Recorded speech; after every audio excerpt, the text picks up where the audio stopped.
What's up, interweb? RhyQuinn here, and welcome to GBA Season 4 Week 6 recap. And as always, I am joined by Adam from TNA TV. Hello, hello. As I'm usually prone to say, I usually try to think of what a theme for each week is, and that for this week is definitely the week of firsts. With that, we will move into the first battle, which is the first win for the Milwaukee Sawsbucks. They played the Detroit Steel Wings, and they got a 3-0 victory, which is impressive, except for when you look at the lineup, because if you look at what Steve brought as compared to what Crimson brought, it's almost like a OU team versus a mixed RU team, and that's really hard to overcome for Crimson. I mean, I think he planned well. I didn't get to see his sags. I don't think he uploaded it yet, but it's really hard to overcome that when you have an extreme lack of power compared to your opponent.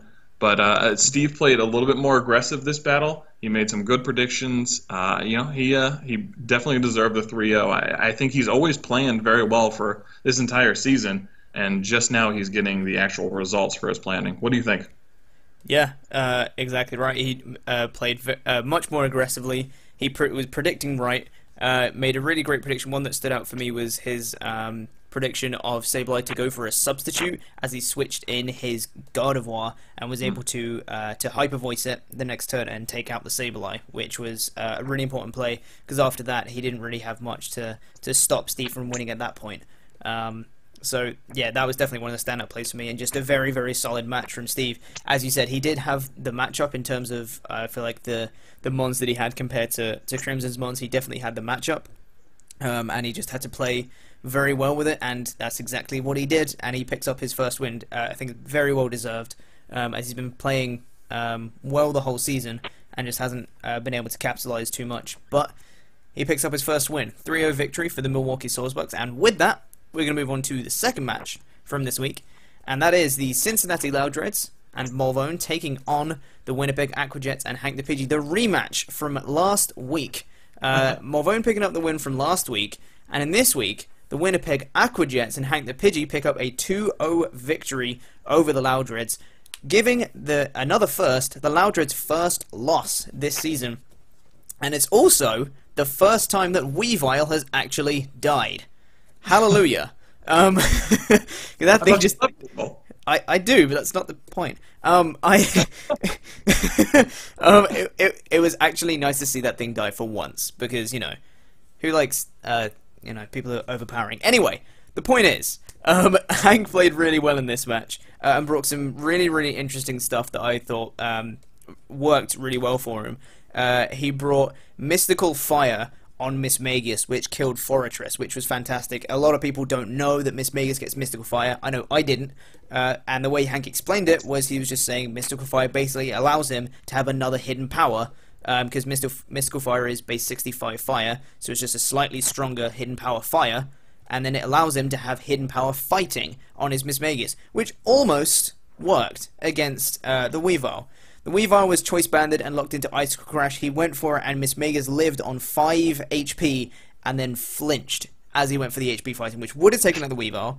Very unfortunate, but there were some very nice plays from Hank in this match. He managed to predict a Rapid Spin and block it with Miss Magus and then take out the Fortress with Mystical Fire. He made a nice switch into his Mega Pinsir, predicting the Zygarde's Earthquake. And then he managed to kill the Zygarde with Return the following turn. He got himself in a position where Excadrill just cleaned up, and that's exactly what happened. Excadrill getting 2 kills, and it was a very solid match from Hank. Very solid plays. I think Malvone brought a slightly different team than we saw last week, which was nice to see. He didn't bring a straight copy paste from last week, knowing that that's what worked, and just brought it again. But he unfortunately just didn't have the way to take down Hank this week. Yeah, that's true. Like I kind of said in our predictions last week, it's really hard to beat someone twice in a season, let alone twice in a week. The only other thing that I'll add is that I really liked the slow momentum of Baton Pass Umbreon and Hank's usage of it in this battle. I think that is something that would be very interesting to see him continue on, and he uses it very well. So we see a undefeated team fall 0-2, but we'll jump Oh, we're not jumping to the next undefeated team. I'm completely wrong. We're going to jump actually to the Real Madrid versus the San Francisco Giants, which is also another rematch. Um, the Real Madrid get a 5-0 victory after going down very quickly, as in turn one, 5-6, because they lost their Victini to a choice scarfed Polytoad, which is an excellent usage by Geo. Although I will say that a little suspicious that that was a choice scarf Polytoad with Protect. Um, he Miguel managed to bounce back after that quick loss with a good prediction of a Fire Blast on the incoming Scizor right after that, and from there it was just kind of curtains. I think Geo used his Ditto well to scout what Miguel had, but I think he lost himself a lot of momentum whenever he went into Ditto because it just couldn't do enough. You know, you can't transform into Hydreigon when your opponent has a Florges because you can't do anything to a Florges. You can't transform into a Florges against a Florges because what are you really going to do? So I think that the Ditto kind of cost him a little bit of momentum, and that's why Miguel was able to get that 5-0. What do you think about it? I personally think that the first two turns were the most influential in the entire match. There was no messing around. First turn, Victini goes down, and then the following turn, Miguel getting the correct prediction, fire blasting the Scizor and killing it in the rain, I might add, just straight up the second turn. And from then, he'd lost his counter to Florges. He just lost it straight then. And there was also a really cool thing I like to see that in Miguel's preparation, that every single Mon on Miguel's team could 1v1 the Mega Swampert, which was really cool to see. Every single one of them had some kind of grass coverage, and the thing that actually took him out was grass, not Florges, which was really cool. Straight up O-code Mega Swampert, which was amazing. And also, he called that there might be an HP flying on something, and put a Cobra Berry again on Chesnaught, and he called it exactly right, HP flying from Electivire this time, which was amazing. And the Assault Vested Tentacruel actually cleaned up for Miguel, which again was really cool to see. And Miguel was thinking that he wasn't too prepared going into this match, but just making that one prediction, having the Fire Blast Hydreigon killing the Scizor in turn 2, really, from then, really gave him the momentum in the match and what he needed. I wouldn't say that it won him the match right then, but it really gave him the momentum to be a little bit more aggressive with his Florges, as he didn't have that counter in Scizor anymore. And for me, that's what really sealed the deal, in my book anyway. With that said, 5-0 victory for the Real Madrid against the Giants. Winning, as you said, it's difficult to beat someone twice in one season, but the Real Madrid doing exactly that, beating the Giants twice. Moving on to the next match, we have the Long Island Rockies and Nips taking on the Utah Jasmine and Cooper. And this is another first. This is the first 6-6 timeout of the season. This is absolutely insane. No Mons died in this match. It was 6-6, and the timer ran out after an hour. So there was an hour's worth of play, and nothing died. Cooper wanted to stall out Roserade's aromatherapies. He wanted to burn the Quagsire and make sure that Roserade couldn't aromatherapy. But basically, the way he had to do that, it took too long, essentially. He just wanted to PP stall out the aromatherapies, but he essentially ran out of time and just tried to conserve it to try and go to, when it got to that timeout, he was in the best position. And that's pretty much exactly what he did. He got himself in a position where his Mons were at a higher percentage of HP, and with that, he basically won it. I'm not too sure if it was the, well, I don't want to say correct, because there's no technically, I mean, correct won him the match, so what he did was technically correct, but I don't know if it was the plays he could have made it a lot quicker when he has things like Nidoking and Mega Charizard X that could have put a lot of offensive pressure on Nips. He decided not to bring them in when he could have. But, I mean, a win's a win, and the fact that nothing died in an hour is impressive from both sides, because trying to stall things out and not allowing your opponents to have any sort of momentum or kills on your side is impressive on both sides. So props to both of them for not having anything die, pretty much. What do you think about this one?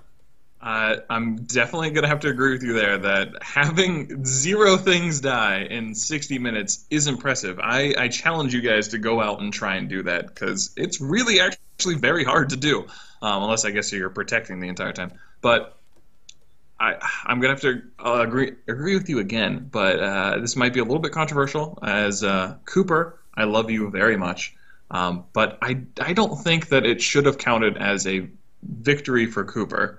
I think it should have counted as a tie. No one died. It was only HP stats. Put a tie in there. The reason why I don't think that this should count as a win for Cooper is because that does affect the playoff push.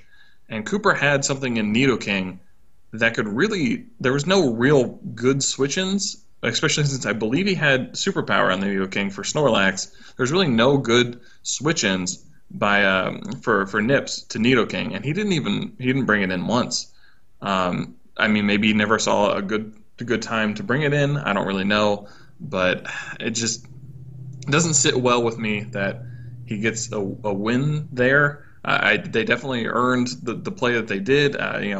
He had enough HP. He kept the time going. But it just doesn't feel right in my book. But that's enough about that. We'll move on to the next battle, and this is the one that I was trying to move to earlier. That is the also previously undefeated St. Louis Rampardos versus the New Orleans Pelipers, and I stated previously undefeated because the first for this week, losing to the New Orleans Pelipers 3-0. This was I definitely knew that this was going to be a very challenging battle for Dan.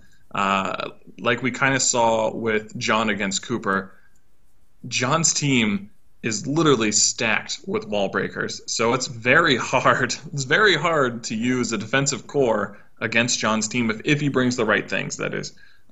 Which it seemed that he brought the right things this time, other than, Empoleon's not really a wall breaker, but it'll do its job. I was a little surprised to not see a flying move on Archeops and the no switch out of Mega Venusaur when Archeops was brought in, because of the fact that you could potentially die from a flying move from Archeops. But John withstood. I think it was like, I don't know, he was either 7 for 7 from Stone Edges and Hydro Pump hits, plus throw a couple crits in there because Stone Edge is a high crit move. He withstood that and was able to get the victory thanks to none other than Focus Sash Sigilyph, which, that's definitely not something that I thought I would ever say, that thank you Sigilyph for winning. But, Dan put up a good battle. He definitely fought very well for going up against a team that, again, from the beginning, we thought was the best drafted. So, it's not that bad of a loss for him. It sucks to get your first loss, but at least you get out of the way here and not in potentially the postseason tournament. What do you think? Yeah, I'm gonna agree with you. I know people in the comments say we agree a lot, but I think that's because we're right. We're always right. We're always right. Something that actually, it may not surprise other people, but it surprised me, was the fact that Sylveon's Psyshock just straight up OHKO'd a Vileplume. Like, it was a crit. Oh, that's true. That's true. It was a crit. But, like, I don't know if he said... apparently he was saying that Dan was saying that wouldn't have mattered, and I'm like, that's a Vileplume. Like, that thing's bulky, but... I'm going to interject real quick. It wouldn't have mattered because Dan was going to go for Infestation, which is that's true, yes. Resisted and would have stopped as soon as Vileplume was dead, so it really wouldn't have done a terribly large amount of damage. Anyways, continue. Sorry. But yeah, that was something that just stood out to me. I believe you were saying with the Stone Edges and Hydras, I believe there was 7 Stone Edges, 3 of which were crits, and 4 Hydro Pumps, all of which hit. So he was 11 for 11, which is pretty cool. Pretty insane to see that. Yeah, nothing against Dan in this match. He played very well. But also, another first that I want to point out as well is this is the first time that Dan hasn't brought Mega Sableye, and it's also his first loss. Maybe that says something. Who knows? But I think John played very well in this match. Having the Focus Sash Sigilyph, he said as well, the reason he was bringing it, Magic Guard Focus Sash, was in case something goes wrong, something goes crazy, and all his plans go away and they don't work, he can bring in that Magic Guard Focus Sash Sigilyph, so the sash is guaranteed to be intact, and he can live a hit and kill something, and that's exactly what he did. He brought in the Sigilyph after his Venusaur had taken, 7 Stone Edges, 3 of which were crits, which is something he obviously wasn't expecting, and he managed to come in with that Sigilyph, and he managed to take out Terrakion with a Psyshock, after, of course, taking a Stone Edge that hit. But yeah, John played very well in this match, and 2 of the mons that he didn't even bring to the field were Kieran Black and Staraptor, both of which were banded. So he didn't even need both of his banded mons, which was insane in my eyes. He managed to take down his core. He didn't bring Mega Sableye, but the Chansey he managed to take down, and Vileplume and Rotom Wash. He managed to take all of them down without his powerhouses in this one, which was Kieran Black and Staraptor. Which to me was really impressive on John's part. He really played a round down very well.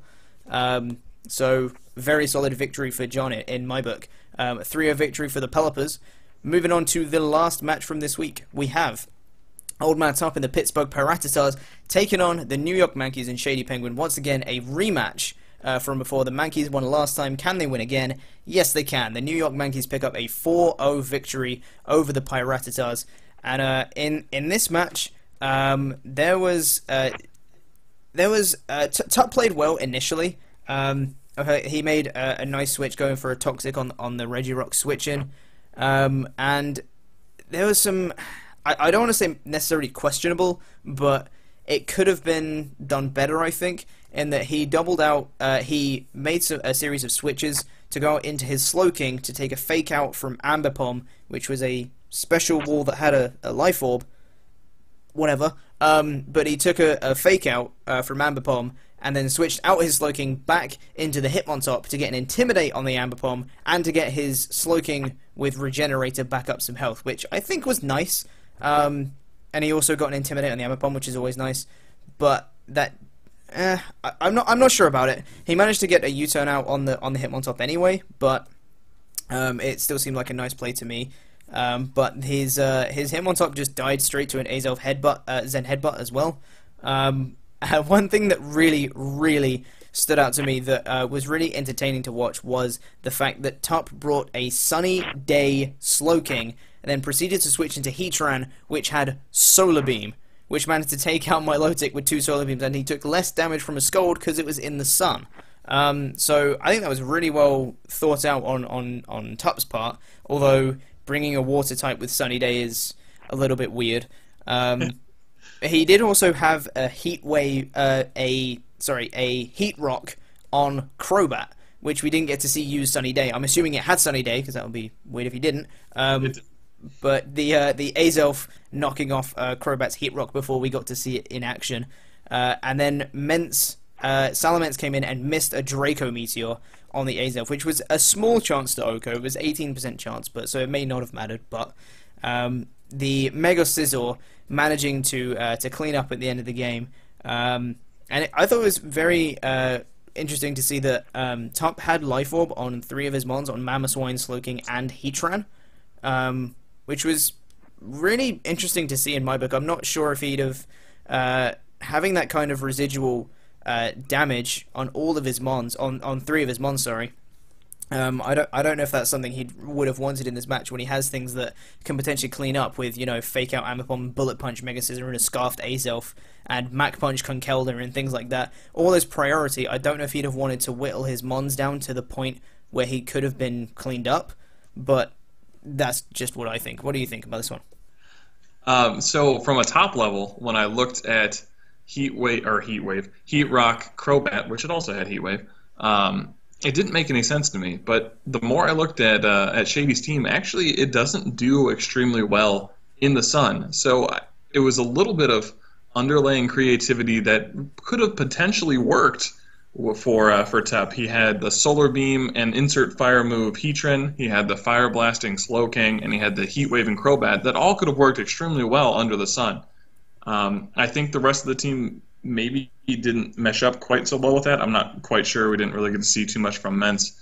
But with the Mence miss, it was just kind of a nail in the coffin scenario. and he couldn't really come back. It pretty much just came down to Shady played very consistent and solid, and with his strong priority, he was able to just overtake the match.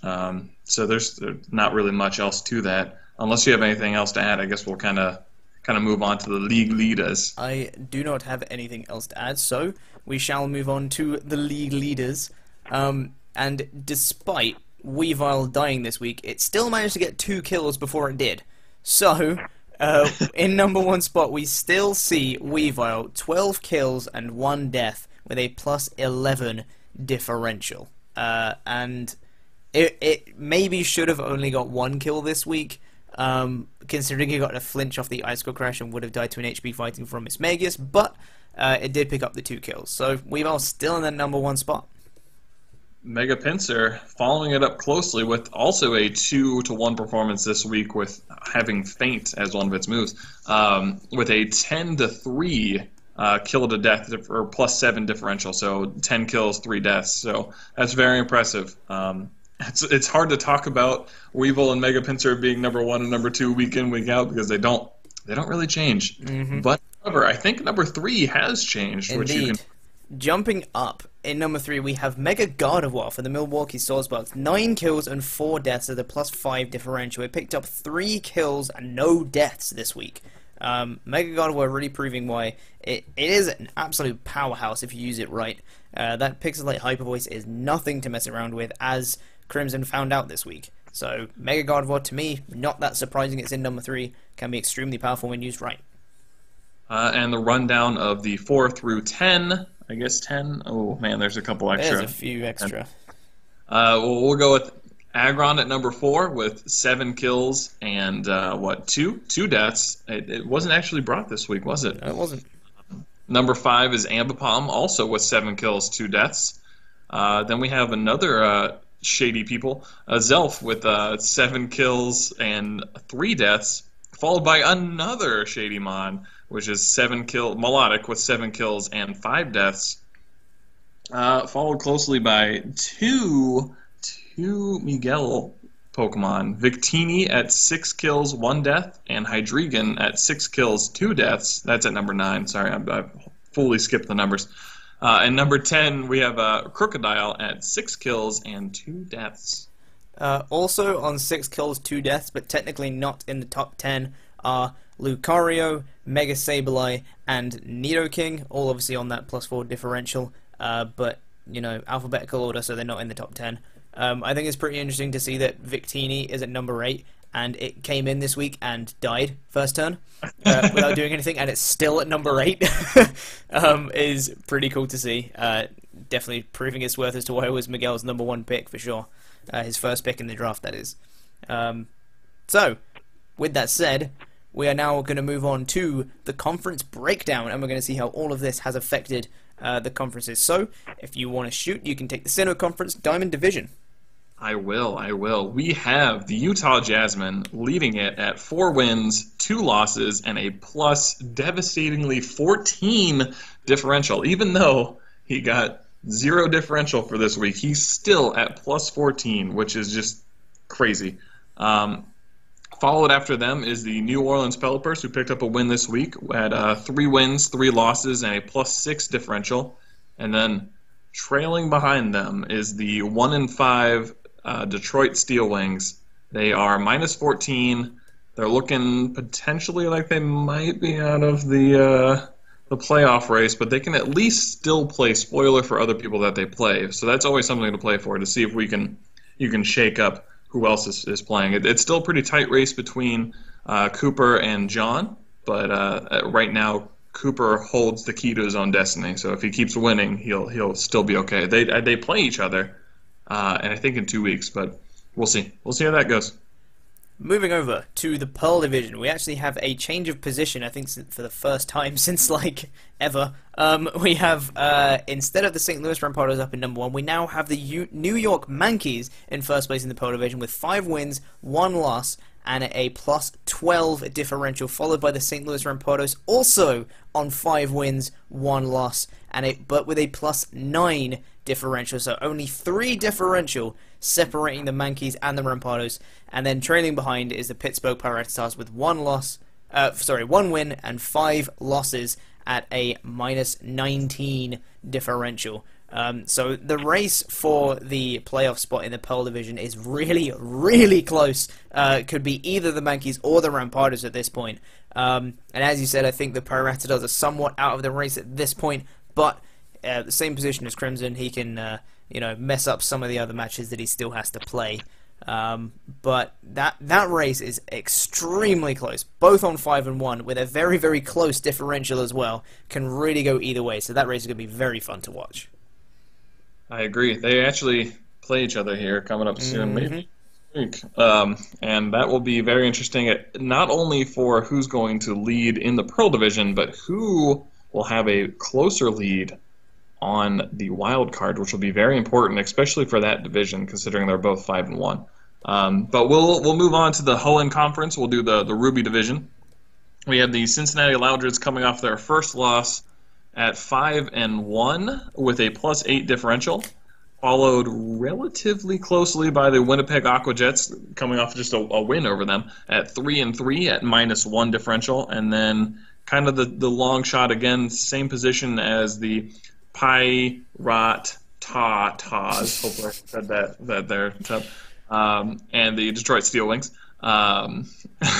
They're all 1 and 5. They're really going to potentially play spoiler for people now. I mean, it's still something to play for, but that's how that division is shaken up. They're at -12, by the way, but that's how that's shaken up for them. Yeah, something interesting to note, I think, for the Aquajets and the Loudreds is that they're somewhat in the same position, as they played each other twice, and the Loudreds won 1, and the Aquajets won 1. So like the gap between them is still somewhat similar, but since before they played each other. But the only difference is there's now fewer games to play, so there's less chance for the Aquajets to try and catch them in the games remaining. But we'll see. We'll have to see what happens. Maybe if Mulvone loses his next couple of matches, it will give a chance for Hank to catch up. We'll have to see. But moving on to the Sapphire Division, up in first place we still have the Real Maril with 5 wins and 1 loss at a +21 differential. So by far the highest differential in the league. Followed by the team they beat this week, the San Francisco Giants, with 2 wins, 4 losses, with a -12 differential. And then in third place, we have the Milwaukee Saucebucks picking up their first win this week with a 1 and 5, 1 win, 5 losses, with -13 differential. So they have 1 more loss than the Giants, with only -1 differential. In terms of the wild card spot for that division, it's looking like it could potentially be going to the Winnipeg Aquajets if they keep it up, but it could all change. An inter-division win for the Real Maril against the Giants was a big win this week. It kind of solidifies the fact that the Real Maril are going to be the ones taking that playoff spot in the Sapphire Division, but the wild card is still not decided yet. So that's definitely something to look out for in the coming weeks. Agreed. I don't really have anything to add to you. I guess we can move on to next week, which will affect all of these. We will affect all. I got to pull up the schedule. I'm very professional right now. Well, I'll take the first one then while you do that. So the first match you can expect in week number 7 of Season 4 of the GBA is going to be Mulvone and the Cincinnati Loudreds taking on Cooper and the Utah Jasmine. Now, who do you have in this one?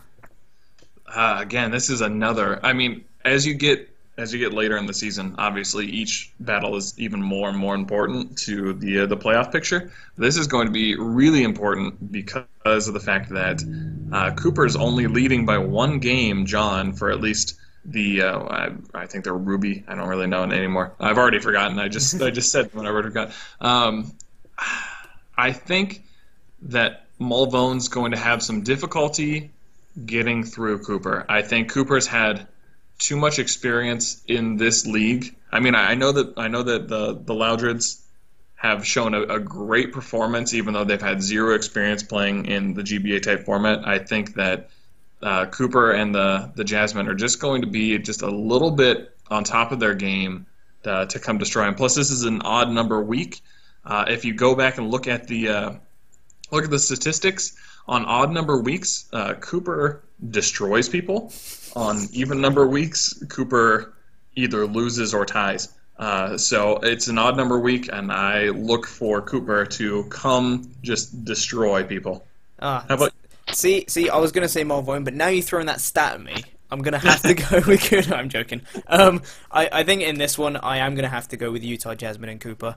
Like you said, I just don't think that Malvoin's gonna be able to go through Cooper in this one. I think Cooper is gonna be able to effectively, I guess, shut down the Loudreds in this one, and I don't really see a way that the Loudreds can pull this off unless, you know, he manages to bring something else, like not necessarily exactly the same thing, but a sub-bulk up Gallade, that kind of thing, some kind of setup mon. But I just feel like Cooper's not going to allow him to get in that position. He's too experienced, and we'll see it coming. So I think I'm going to have to go with Cooper on this one. And by the way, for all the people who are saying that we agree too much, on the actual recap part, we should agree because it's, you know, on the results of things. For this one, we're going to attempt to potentially disagree, but if the thing just stands there in the face, if the facts just sit there, we're going to have to agree. I'm sorry. Exactly.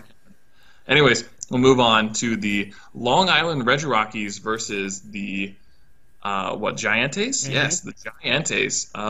This will actually be a very, very important playoff potential battle for Gio and the Giantes. Who do you think will win this one? This is a tough one. I could really see either of them winning this one, but I feel like I'm going to have to go with the Giantes. I don't really see...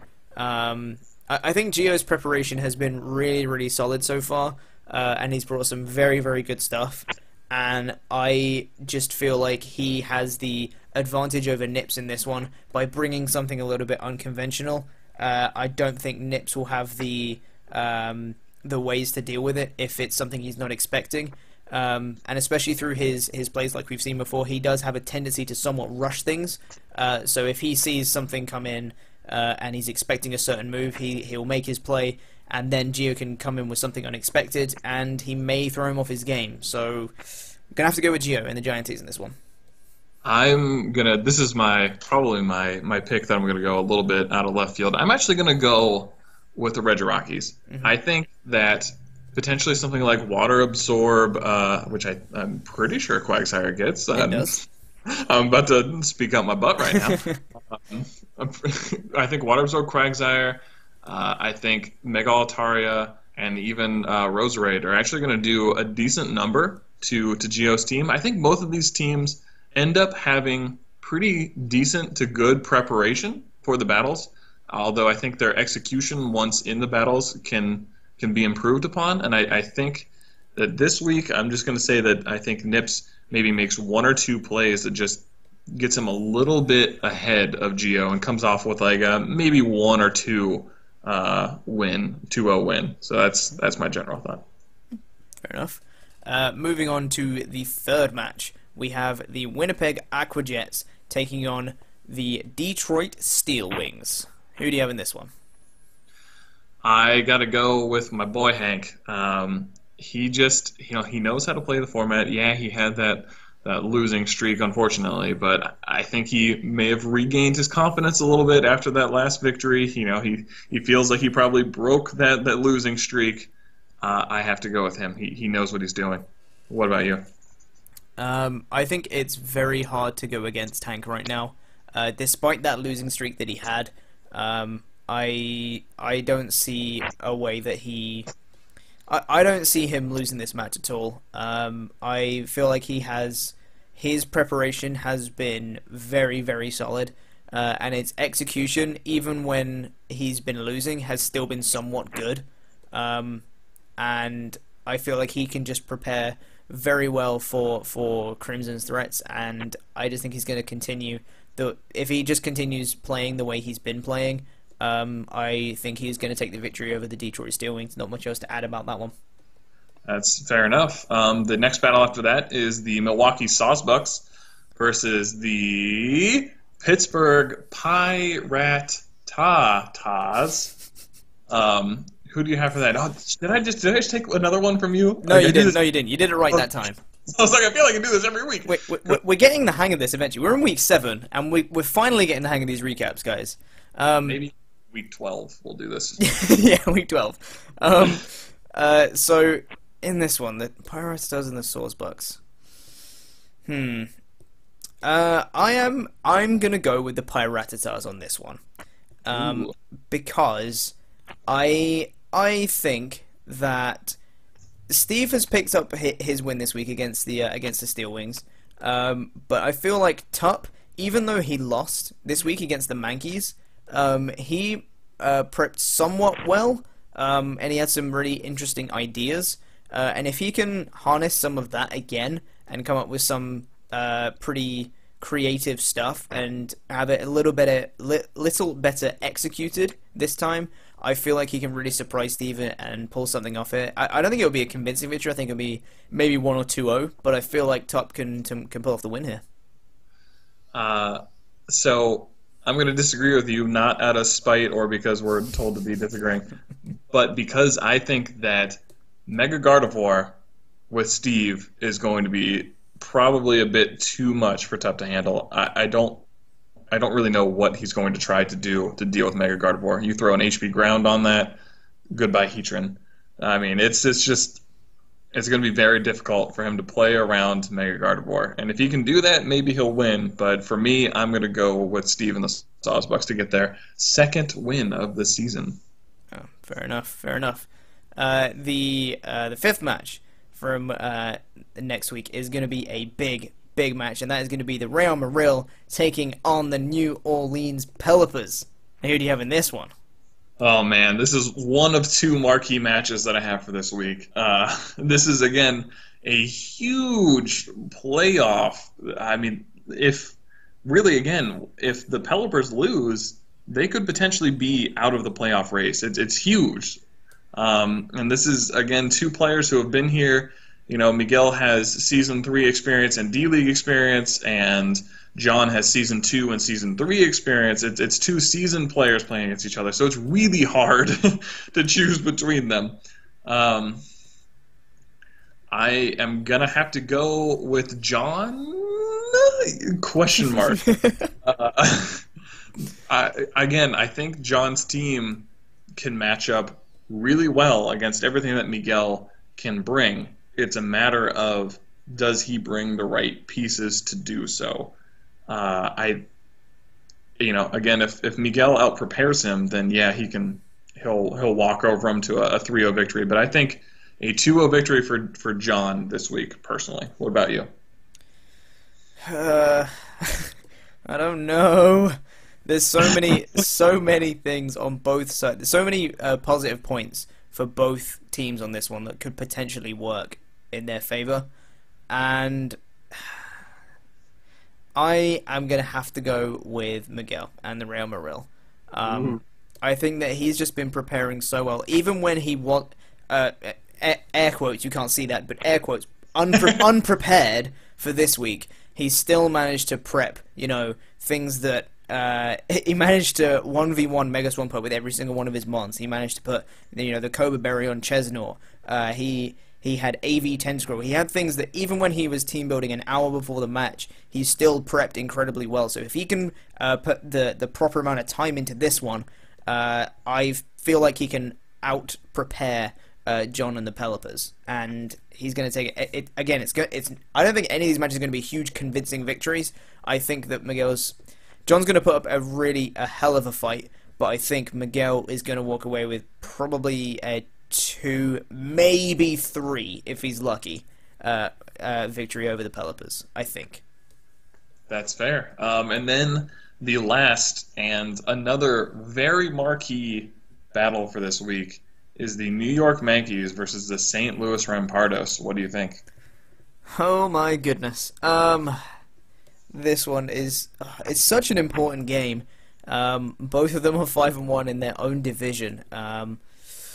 This is a tough one, and the St. Louis Rampardos won the first time they played in week 2, and I'm gonna go against that, and I'm gonna say the Yankees are gonna take this one. I think that Possibly Dan might be a little bit shaken up after his first loss.